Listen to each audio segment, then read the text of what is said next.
So this question comes from a reader who says, I love your channel along with all the information you share. You're truly wise. I had a couple questions for you. I normally have an out of body experience at least once a month, but recently I can't say I have as much. Though when I do travel, I tend to hear and feel the vibrational state until I'm at a random location or either in my room, sometimes lower realms, I assume. I was wondering if you had any suggestions on how to get back into noticing the vibrational state. Should I try and keep my mind still or maybe even envision and create until I feel the vibes? My last question is, do you have a personal favorite way to get to the realms or is it confidential? Great question, right? So I understand the frustration for sure. And it's something we all share when the natural ebbs and flows of these travels do occur. And they do. These things do have a natural cycle of ebbs and flows. We go through periods where we might have a lot of activity, and then all of a sudden it either completely stops or really slows down. It's very frustrating to us. In Catholic mystical theology, it's referred to as dryness. But it's during those periods of dryness that we want to practice patience and discipline and continue our practices, even though we're not getting the result that we normally hope to get. Um, so what I tell people is don't worry about it when this happens, as it's natural. But what you can do is return your attention and focus back to your center point, that meditative point wherein the vibrations emerge. Remind yourself that you'll need to put that time in meditation back in again. Remember, we talk about that 3 hours to hopefully again bring that to the surface, but then also give it time to germinate. These fluctuations, however, are very normal. So that's very important for everyone to know. In the spiritual life, they're called the periods of dryness, and all mystics experience them, and they drive all souls equally to frustration.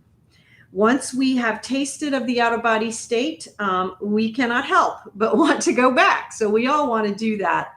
And so we want to do that. And hello, Vicki. Thank you for joining us here. Happy to see you here. Happy to have everyone here. But what would be most fruitful then during these periods of dryness would be to recenter that point of focus, engage in those longer periods of meditation, but also then use those times, periods of dryness, to engage in more spiritual reading and self-reflection. This is the time to inculcate and bring into your spirit the energies that have already come to you from previous flights. That means you're going to transmute the energy from previous travels. You want to allow that to actually transform into your spirit and your body. This is the time to study, to learn, and learn more of the purification pathway. And some of this is to be done in a conscious waking state. We forget that some of the work has to be done consciously because we are bringing that which is of heaven to earth. And so we have to bring these unconscious experiences slowly to consciousness. And part of that then is bringing those out of body experiences as well to consciousness. Use the time well when you're in dryness.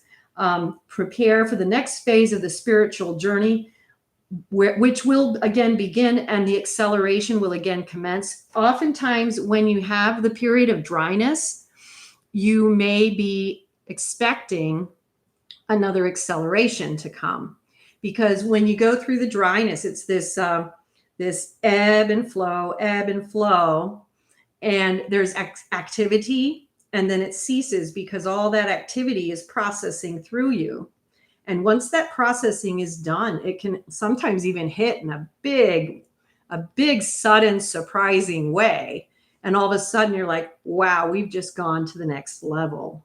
And that's part of the purpose of those dry periods, is that there is all of this unconscious activity that is processing the energies and working on your vibrational state and preparing your spirit for the next step in the out-of-body travel journeys.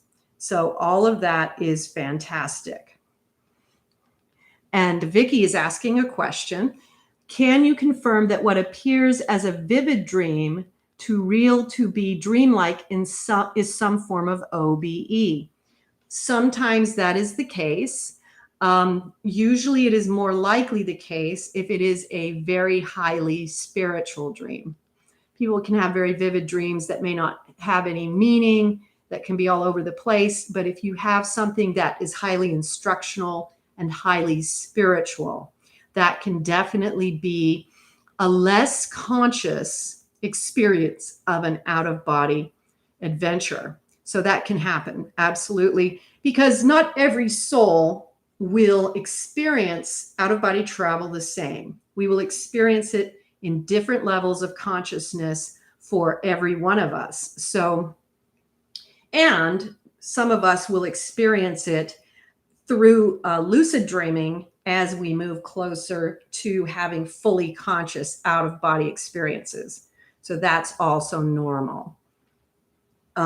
So yes, the very highly spiritual dreams are very often fragments or aspects or parts of an out-of-body experience, a mystical experience, and especially when they're instructional, and they are definitely the ones you want to write those down. You want to keep those in your journaling. You don't want to lose that instruction. You want to have a record of that you can come back to in the future.